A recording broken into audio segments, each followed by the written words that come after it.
എല്ലാ ട്രേഡേഴ്സിനും എല്ലാ ഇൻവെസ്റ്റേഴ്സിനും മറ്റൊരു വീഡിയോയിലേക്ക് ഹാർദമായ സ്വാഗതം. ഇന്നത്തെ വീഡിയോയിൽ അതായത് സ്റ്റോക്ക് ഓഫ് ദ ഡേ എന്ന് പറയുന്ന നമ്മുടെ ആ സീരീസിൽ ഇന്നത്തെ സ്റ്റോക്ക് EPL ലിമിറ്റഡ് എന്ന് പറയുന്ന സ്റ്റോക്കാണ്.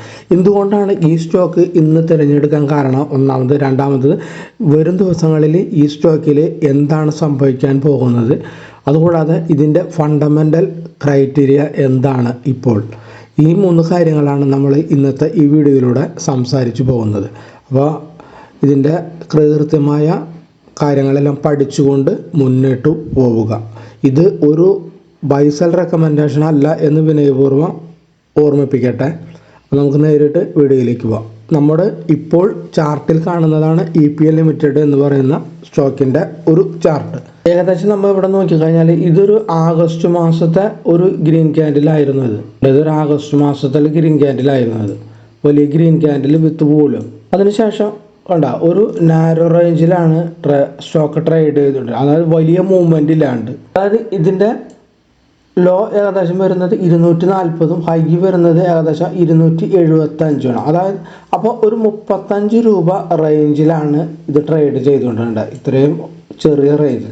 ആ റേഞ്ചാണ് കഴിഞ്ഞ ദിവസങ്ങളിൽ ബ്രേക്ക് ഔട്ട് ചെയ്തത് വിത്ത് അത്യാവശ്യം വോള്യൂമുണ്ട്. ആ വോള്യത്തോടുകൂടി റേഞ്ച് അത് ബ്രേക്ക് ചെയ്തിട്ട് ഇപ്പോൾ നിൽക്കുന്നത് 285 രൂപയിലാണ് ഇപ്പോൾ നിൽക്കുന്നത്. അപ്പോൾ ആ റേഞ്ച് ബ്രേക്ക് ഔട്ട് ചെയ്തു. അതൊരു നല്ലൊരു പോസിറ്റീവ് സൈനാണ് ഇവിടെ നമുക്ക് കിട്ടുന്നത്.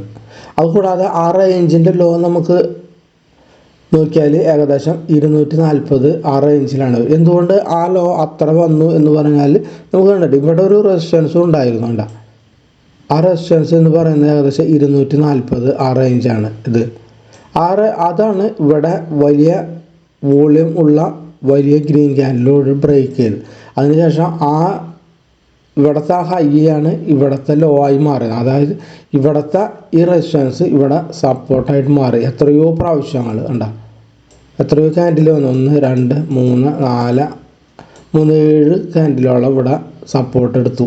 അതിനുശേഷം വീണ്ടും കയറിപ്പോയി.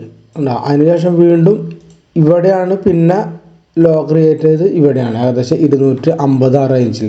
നമുക്കിവിടെ ഒരു ബൈ എൻട്രി നമ്മളിവിടെ പരിഗണിക്കുകയാണെങ്കിൽ നമുക്ക് ഈ ലൈനിൽ SL ക്രിയേറ്റ്. ഇതാണ് ഇതിൻ്റെ ഒരു സൂപ്പർ സപ്പോർട്ട് എന്ന് പറയുന്നത്. അതായത് ഏകദേശം 250 റേഞ്ച്. അപ്പോൾ 250 താഴേക്ക് ഒരു ക്യാൻഡിൽ വന്നിട്ട് ക്ലോസ് ചെയ്യുകയാണ് ഇൻട്രാഡേ ക്യാൻഡിൽ. അപ്പോൾ പിന്നെ നമുക്ക് ഇവിടെ എത്രയോ നഷ്ടമുണ്ട്. ആ നഷ്ടം സഹിച്ചിട്ട് അത് നമ്മൾ വിറ്റ് മാറേണ്ടതായിട്ടുണ്ട്. നമുക്കിതിൽ ഇവിടെ നിന്ന് കറണ്ട് പൊസിഷനിൽ നിന്ന് ഏകദേശം ഒരു 10% അല്ലെങ്കിൽ 15% നമുക്ക് ടാർഗറ്റ് ഇതിൽ എക്സ്പെക്റ്റ് ചെയ്യാം. കാരണം ചാർട്ട് വെച്ചിട്ട് നമുക്ക് അങ്ങനെയാണ് കാണുന്നത്. പക്ഷേ സ്റ്റോപ്പ് ലോസ് ഈ റേഞ്ച് തന്നെ നമ്മൾ മറക്കരുത്, സപ്പോർട്ട്. അപ്പോൾ നമ്മൾ ടെക്നിക്കൽ നോക്കുമ്പോൾ ഇത്രയും കണ്ടീഷൻസ് നമുക്ക് കിട്ടുന്നത്. ഇനി നമുക്ക് ഫണ്ടമെൻ്റൽ ക്രൈറ്റീരിയയിലേക്ക് പോവാം. ഫണ്ടമെൻ്റലി സ്റ്റോക്ക് എന്താണ് പറയുന്നത് എന്നുള്ളത്. നമുക്ക് ഫണ്ടമെൻ്റലിലേക്ക് വന്നു കഴിഞ്ഞാൽ 285 മാർക്കറ്റ് റേറ്റ് ഇവിടെ നമുക്ക് കാണാനായിട്ട് സാധിക്കും. 10% ഇപ്പോൾ ലാസ്റ്റ് ട്രെൻഡിൻ്റെതിൽ ഉയർന്നത്. മാർക്കറ്റ് ക്യാപ്പ് 9097 കോടിയാണ്. Stock P 31.4, ROC 15.1, ROE 12.3. അപ്പോൾ ഇത്രയുമാണ് ഒരു ആവറേജ് തർക്കടില്ലാത്തൊരു ROE ROC എന്ന് പറയാം. സ്റ്റോക്ക് P വലിയ ഒരു ഉയരത്തിലില്ല, ഒരു നോർമൽ സ്റ്റോക്ക് P തന്നെയാണ് ഉള്ളത്. നമ്മുടെ ക്വാർട്ടർലി റിസൾട്ടിലേക്ക് വന്നു കഴിഞ്ഞാൽ ഈ സ്റ്റോക്കിൻ്റെ വരുമാനം എന്ന് പറഞ്ഞാൽ ഏകദേശം ലാസ്റ്റ് ക്വാർട്ടറിൽ 1086 കോടിയാണ്. നമ്മൾ ഏകദേശം ഒരു 12 ക്വാർട്ടറിൽ എടുത്തു കഴിഞ്ഞാൽ, അതായത് സെപ്റ്റംബർ 2021 തൊട്ട് മുതൽ ഇങ്ങോട്ട് എടുത്തു കഴിഞ്ഞാൽ ഇത്രയും വരുമാനം ഇതുവരെ ഇതിനുണ്ടായിട്ടില്ല. അപ്പോൾ ഈ ലാസ്റ്റ് ക്വാർട്ടറിലാണ് ഇത്രയും വരുമാനം ഉണ്ടായിട്ടുള്ളത്. ഒന്നാമത്തെ കാര്യം. രണ്ടാമത്തെ, നെറ്റ് പ്രോഫിറ്റ് എടുത്തു നോക്കിയാൽ 88 കോടിയാണ് ഇതിൻ്റെ പ്രോഫിറ്റ് ഉള്ളത്. അതായത് സെപ്റ്റംബർ 2020 ഈ കഴിഞ്ഞ ക്വാർട്ടറിൽ. അപ്പോൾ ഇത്രയും ഒരു ലാഭവും ഇതേവരെ ഈ 12 ക്വാർട്ടറിൽ ഉണ്ടായിട്ടില്ല. അപ്പോൾ ഇതും ഒരു പോസിറ്റീവ് സൈനാണ്. രണ്ടാമത്തെ കാര്യം. മൂന്നാമത്തേത് വെച്ചാൽ ക്വാർട്ടർ ടു ക്വാർട്ടർ, അതായത് ഇയർ ഓൺ ഇയർ ക്വാർട്ടറിൽ എടുത്തു കഴിഞ്ഞാൽ ലാസ്റ്റ് ക്വാർട്ടറിൽ നമ്മൾ എടുത്തു കഴിഞ്ഞാൽ ജൂൺ 2021 കമ്പയർ ചെയ്യണം.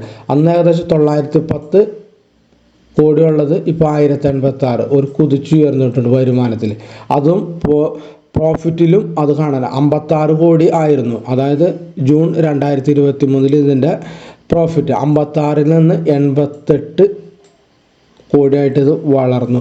ഏകദേശം പ്രോഫിറ്റിൻ്റെ ഏകദേശം 50% വളർച്ച ഇവിടെ ഉണ്ടായിട്ടുണ്ട്.